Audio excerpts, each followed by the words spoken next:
right, so today we're going to discuss simply as, adjective as. So when there are two as in a sentence, and or maybe you are comparing two unlike things using the word like, the adjective like. Just for example, his hairstyle is just like mine. So when you're using like or you're using as, adjective as, I mean two time as in a sentence to make some comparison or to comparing two unlike things. So this is what we call simile. This is the rule of simile as per grammar. And why we use simile?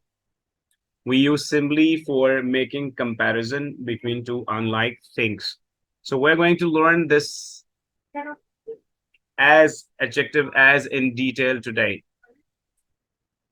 So let's get started. All right. So as, adjective as is called simile as per the grammatical rule, and Urdu identification of as, adjective as is dash की तरह, dash की मानंद, dash के जैसा, and also ऐसा dash के जैसा. For example, ऐसा बहादुर के जैसा या dash की तरह बहादुर.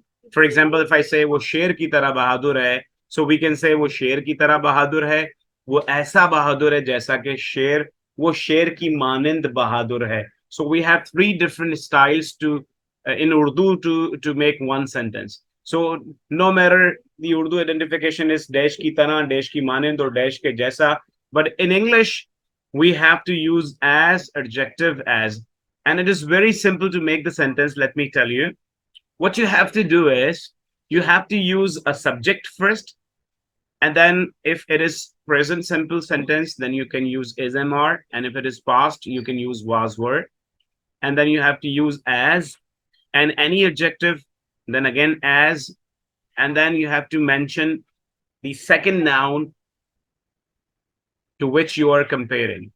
I mean, to which you're making the comparison, you have to mention the second noun or a second subject, you can say. So you can take the example from here that would give you an even better picture or a clear picture. You are as shy as a bride. Now you can see that first we put a subject, we used a subject, you, and now we are going to compare this you with a bride. Bride is a noun basically, and this you is basically a pronoun. But as you can see that there are two subjects or there are two things which we are comparing with one another, and they are unlike things. What does it mean by unlike things?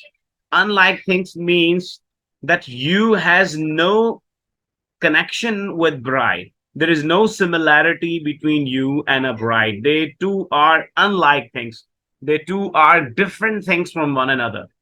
तो जब हम as, adjective as use करके दो चीजों का comparison करते हैं ना, ये जरूरी होता है कि वो दो चीजें आपस में उनका कोई खास लेना देना ना हो, उनका कोई आपस में वास्ता ही ना हो, यानी एक चीज दूसरी चीज से बिल्कुल अलग ही हो.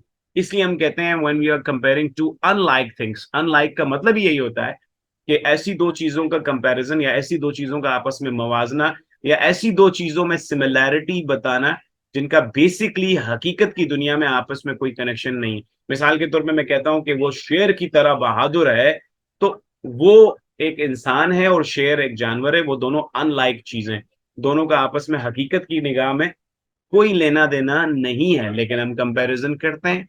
ठीक है. So when we compare two unlike things we use as, adjective as. Number 2 देखिएगा, he is as strong as a rock. वो चट्टान की तरह मजबूत है, वो चट्टान की मानंद मजबूत है, वो ऐसा मजबूत है जैसा कि एक चट्टान, जैसे कि एक चट्टान. I am as brave as a lion. मैं शेर की मानंद बहादुर हूं, या मैं शेर की तरह बहादुर हूं, या मैं ऐसा बहादुर हूं जैसे कि एक शेर होता है. Samad is as polite as a student. Samad इतना शाइस्ता है या इतना नरम मिजाज है जितना कि एक स्टूडेंट होता है. या फिर हम ऐसा कर सकते हैं, समद एक तालिब इल्म की तरह, एक तालिब इल्म की तरह नरम मिजाज है या शाइस्ता है, शाइस्तगी से बात करने वाला शख्स है. या फिर समद एक स्टूडेंट की मानंद शाइस्तगी से बात करने वाला शख्स है. So when you're comparing two unlike things. America is as cunning as a fox. America एक लोमड़ी की तरह मक्कार है. कनिंग मीन्स मक्कार या होशियार, लेकिन अगर होशियार की बात भी करें, वो बहुत ही होशियार है या बहुत ही चालाक है. तो ये चालाक, कनिंग चालाक मीन्स लोमड़ी वाला चालाक, right? So it is very simple. You have to use any subject, he, she, it, any subject, then is, am, are, or was, were, and then you have to use as, and then adjective, then again as, and then a noun, or sometime a pronoun, but mostly a noun.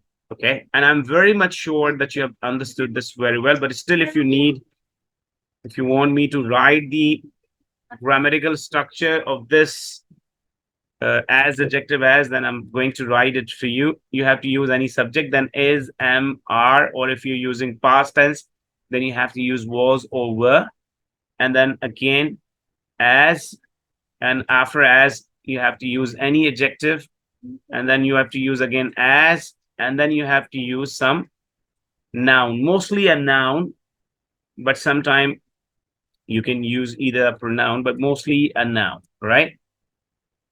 So here we go. This is basically the structure of as, adjective as, and I'm sure that it will be much clearer now for all of you to understand when and where we use as, adjective as. All right.